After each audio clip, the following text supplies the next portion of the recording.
मेरे प्यारे बच्चों, आपका मेरे channel study with Mrs Poonam पर आपका स्वागत है। आज हम कक्षा 10 हिंदी अष्टम पाठ भारतीय संस्कृति का हिंदी अनुवाद करेंगे। बेटा जैसे जैसे आपको समझ में आता रहे वैसे वैसे लाइक, शेयर, कमेंट और सब्सक्राइब करना ना भूलें। यदि आप मेरे चैनल पर नए हैं तो प्लीज़ मेरे इस चैनल को सब्सक्राइब करें। चलिए तो बिना देरी किए हम इस चैप्टर को शुरू करते हैं। मानव जीवनस्य संस्करणम संस्कृति। मानव जीवन को संवारना ही संस्कृति है। अस्माकं पूर्वजः मानव जीवनम संस्कृतुम महानतम पर्यटनम अकुर्वन्। हमारे पूर्वजों ने मानव जीवन को संवारने के लिए बहुत महान पर्यटन किए। ते अस्माकं जीवनस्य संस्करणाय यान आचरान विचारान च अदर्श्यन्त तत् सर्वम अस्माकं संस्कृति। उन्होंने हमारे जीवन को संवारने के लिए जिन आचरण और विचारों को दिखाया वो सब हमारी संस्कृति है। विश्वस्य सृष्टा ईश्वर एक एव इति भारतीय संस्कृते मूलम। विश्व का रचयिता वह ईश्वर एक है, ये भारतीय संस्कृति का मूल है। विभिन्न मातावलंबिन है, विविधे नाम भी एकम एव ईश्वरम भजन्ते। विभिन्न मतों के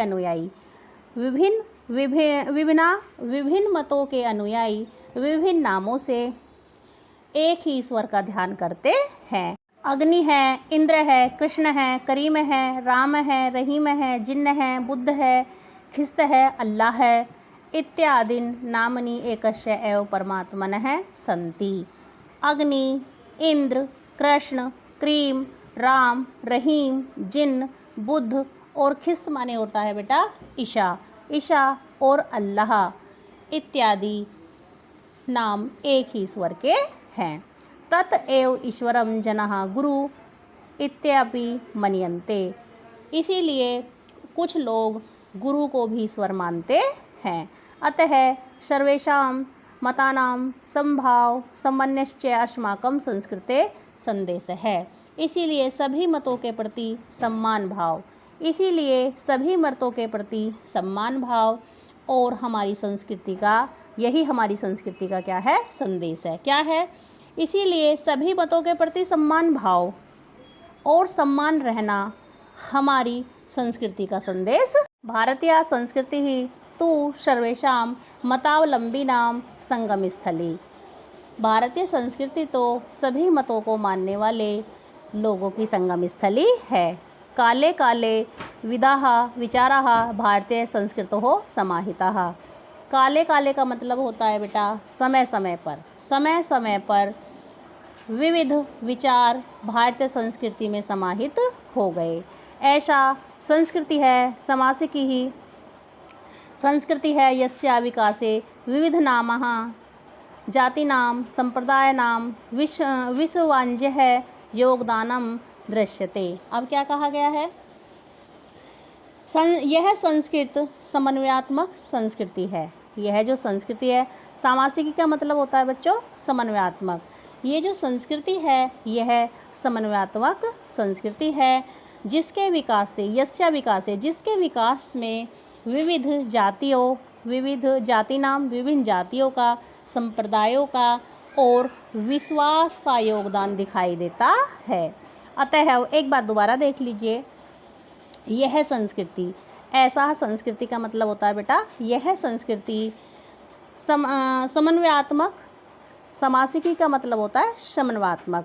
यह संस्कृति समन्वयात्मक संस्कृति है जिसके विकास और विविध जातियों, संप्रदायों और विश्वास के योगदान दिखाई देता है।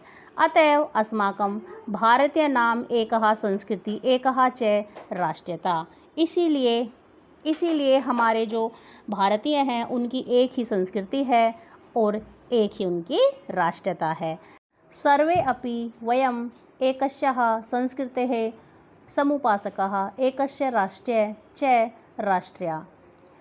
सर्वे अपि वयम् एकस्य, सभी एक ही संस्कृति के उपासक हैं, एकस्य राष्ट्र च राष्ट्र, और एक ही राष्ट्र को मानने वाले हैं या एक ही राष्ट्र के हैं। तथा भ्रातरः परस्परं मिलित्वा सहयोगेन सौहार्देन च परिवारस्य उन्नति कुर्वन्ति।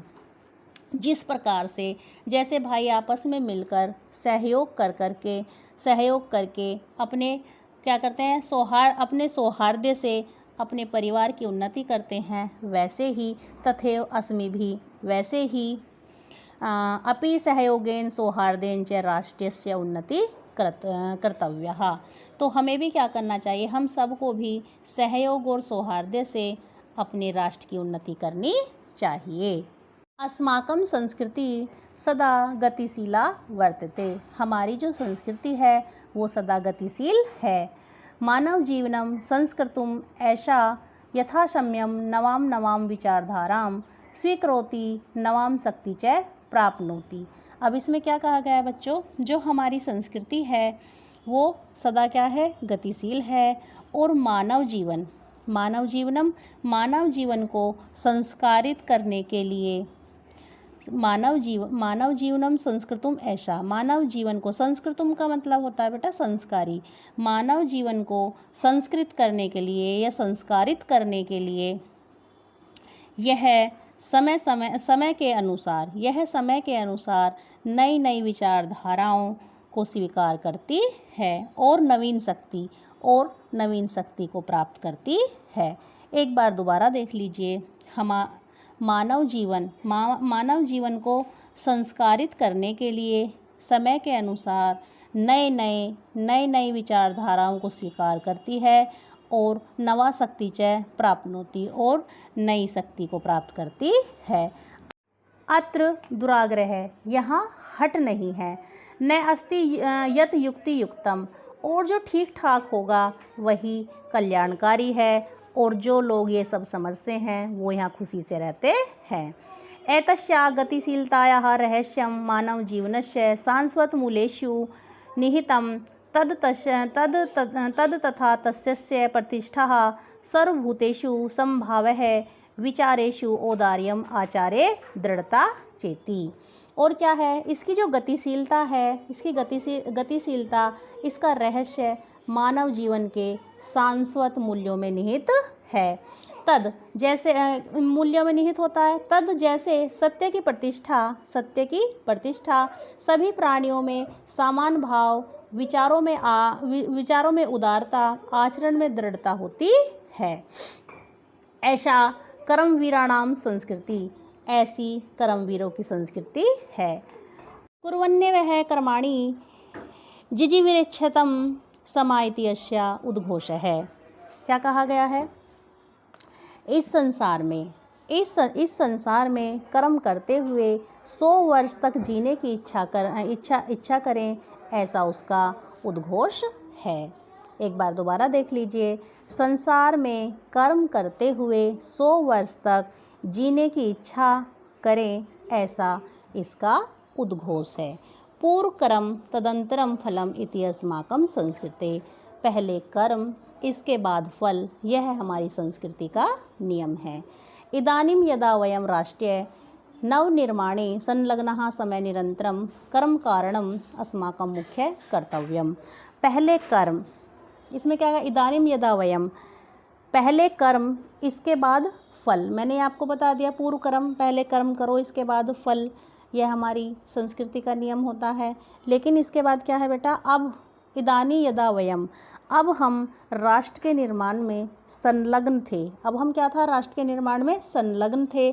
समय निरंतरम कर्म कारणम, और निरंतर कर्म करते हुए अस्माकं मुख्य कर्तव्यम, यही हमारा मुख्य कर्तव्य होना चाहिए। निजस्य श्रमस्य फलम भोग्यम अनस्य श्रमस्य शोषणम सर्वथा वर्जिनम। अब इसमें क्या कहा गया है, अपने कार्यों का जो फल होता है, अपने कार्यों का फल भोगने योग्य है, लेकिन दूसरों के कार्यों के फल को भोगना और उसका शोषण करना वर्जित है। यदि वयं विपरीतम आचरणम तदा न वयम सत्य भारतीय संस्कृते उपासकः। यदि वयम से क्या कहा गया है बच्चों? यदि हम विपरीत आचरण करेंगे तो हम संस्कृति के सच्चे उपासक नहीं होंगे।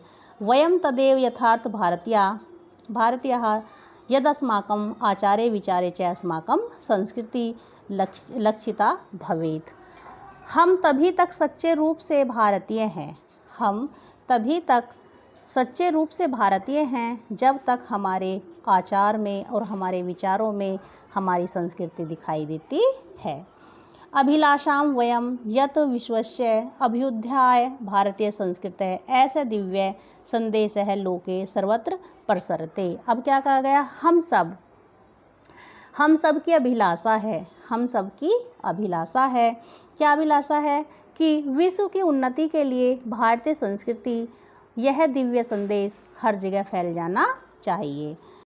सर्वे भवन्तु सुखिनः, सर्वे सन्तु निरामया, सर्वे भद्राणि पश्यन्तु, माँ किंचित् दुख भाग भवेत्।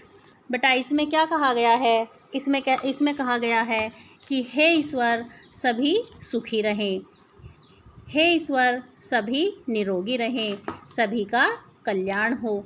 हे ईश्वर कभी भी कोई भी दुख का भागी न बने, अर्थात कभी भी किसी को कोई दुख ना हो। बेटा उम्मीद है आपको आज का ये चैप्टर पसंद आया होगा। आपको कैसा लगा प्लीज़ कमेंट बॉक्स में ज़रूर लिखें। धन्यवाद।